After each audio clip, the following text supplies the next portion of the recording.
اللہ کا فضل ہے، کروڑا احسان ہے۔ آج میں نے آپ کے سامنے جو تراویح پڑھائی، میری عمر کی یہ 26ویں محراب ہے، الحمدللہ 26واں سال ہے۔ 25واں سال میں نے سلور جبلی جیل میں بنا لی، نہیں یہ 27واں سال ہے، پچھلے سال 26 تھا۔ 2024 میں جو ہم اندر تھے تو اس وقت 25واں سالانہ تراویح جو ہماری ہوئی، الحمدللہ وہ بھی چھوٹی نہیں تھی۔ ہاں، کرمنلز کے بیچ میں بھی ہم نے تراویح سنائی ہے، اور اس وقت بھی مجھے یاد ہے آج جس طرح آپ کے سامنے میں قرآن کی فضیلت بیان کر رہا ہوں تو وہاں موجود قیدیوں کو ایک رمضان بیرک بنا دی جاتی ہے۔ رمضان آتے ساتھ ہی سارے مسلمانوں کو ایک جگہ، تو الٹے سیدھے لوگ ہوا کرتے ہیں اس میں، کیسے کیسے لوگ دیکھا تو مجھے خود کی گھبراہٹ تھی کہ یہ نماز روزے والے تھوڑی نہ ہیں، ان کو کہاں نماز کی بات۔ پھر بھی تراویح کے لیے میں نے کہا میں پڑھاؤں گا، تو سب پوری اسی طرح سے صفیں لگ گئی۔ اب مجھے یہ ڈر تھا کہ ایک پارہ پڑھنے میں پتہ نہیں کتنے غائب ہو جائیں گے اس میں بیچ میں سے۔ آج پڑھتا ہوں، کل سے ان کو شاید ہو سکتا ہے الم تر کیف والی تراویح پڑھنے کے لیے یہ بول دیں گے۔ میں نے کہا بہت لمبی ہو جاتی ہے، 1 گھنٹہ لگتا ہے ہماری تراویح میں۔ الحمدللہ آج بھی مجھے یاد ہے وہ بات، سارے لوگوں نے مل کر کہا سحری تک بھی ہم چاہے تو کھڑے ہو کے پڑھیں گے آپ کے ساتھ۔ قرآن آپ نے پڑھایا، اور پہلی مرتبہ کوئی جیل میں پورا قرآن پڑھا رہا ہے، اور اللہ تبارک و تعالیٰ کی وہ حکمتیں ہیں، وہ جس سے جہاں چاہے قرآن کی تلاوت کرواتا ہے، جہاں سے چاہے وہ قرآن کی تلاوت کرواتا ہے۔ اسی لیے قرآن آپ تلاوت کرو۔ ایک اور آخری بات میں بتاتا ہوں، کچھ چھپی ہوئی چیزیں ہیں جو آپ کو پتہ بھی نہیں ہے، وہ ہمارے ساتھ بھی ہو سکتی ہیں، آپ کے ساتھ بھی ہو سکتی ہیں۔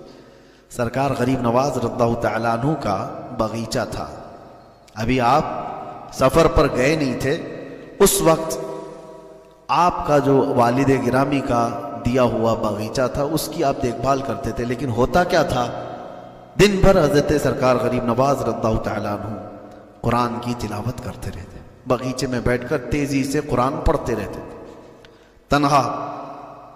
لیکن ان کے ساتھ ایک الگ معاملہ ہوتا تھا، وہ فجر میں جیسی آتے تھے تو باغیچے کی پوری صفائی کی گئی ہوتی تھی، سارے پتے جو جھڑے ہوتے تھے، کچرا جو بھی ہے وہ سب جمع کر کے کوئی اٹھا کر کے ختم کر دیا ہوتا تھا۔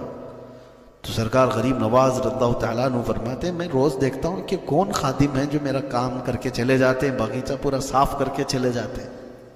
دیکھا، آس پاس والوں سے پوچھا تو کوئی آتا نہیں ہے، لیکن باغیچہ صبح بالکل صاف رہتا ہے، پورا کچرا جھاڑا ہوا ہوتا ہے۔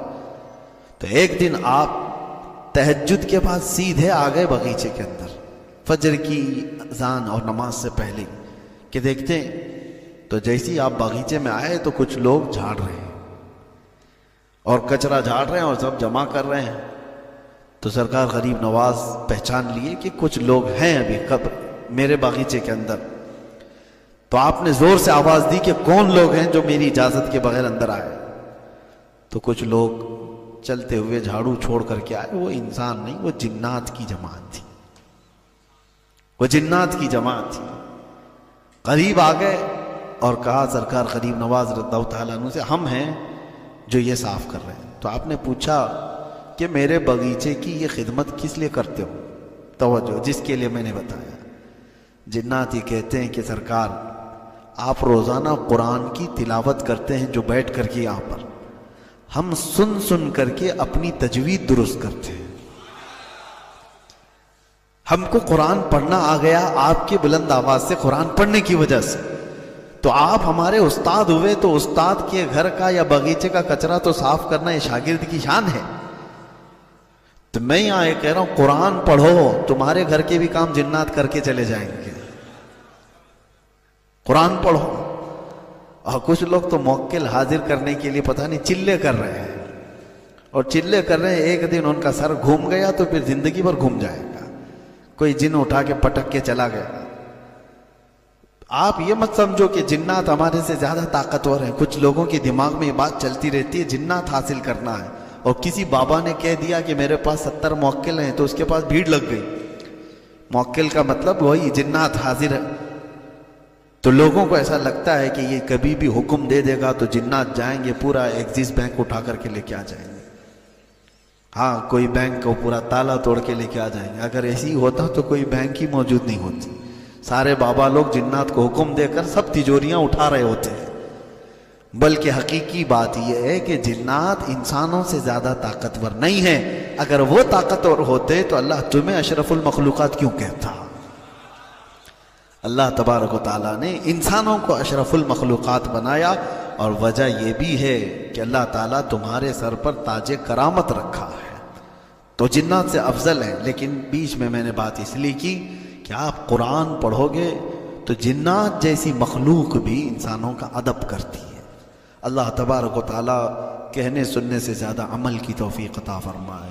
قرآن پاک جتنا ہم نے پڑھا ہے اس پر بھی عمل کی توفیق عطا فرمائے اور اسے سمجھنے کی توفیق عطا فرمائے. عبداللہ ابن مسعود رضی اللہ تعالیٰ عنہ فرماتے ہیں قرآن جب تلاوت ہوتا ہے تو اچانک آسمان سے فرشتے اترتے ہیں. اور پھر حضور نے فرمایا فجر کی نماز کے لیے آپ آتے ہیں، فجر کی نماز کے لیے حکم ہوا تھا کہ منہ اچھی طرح سے صاف کر کے مسجد میں آؤ.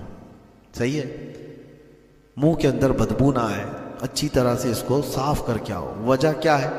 حضور فرماتے ہیں جیسے ہی تم قرآن کی تلاوت کرتے ہو فرشتے اپنا منہ تمہارے منہ سے لگا دیتے ہیں. قرآن کی آیتیں سیدھے تمہارے منہ سے وہ اپنے منہ میں لیتے ہیں، تو ان کو تمہارے منہ کی بدبو سے کراہت نہ ہو، تکلیف نہ ہو، اس لیے تمہارے منہ کو صاف کرنے کا حکم دیا گیا. تو قرآن کو آپ سمجھے کیا ہو؟ قرآن کیا ہے؟ یہ وہ معجزہ ہے جو آج بچوں کے سینوں میں اتر جاتا ہے. کوئی اور کتاب یاد کر کے دکھاؤ.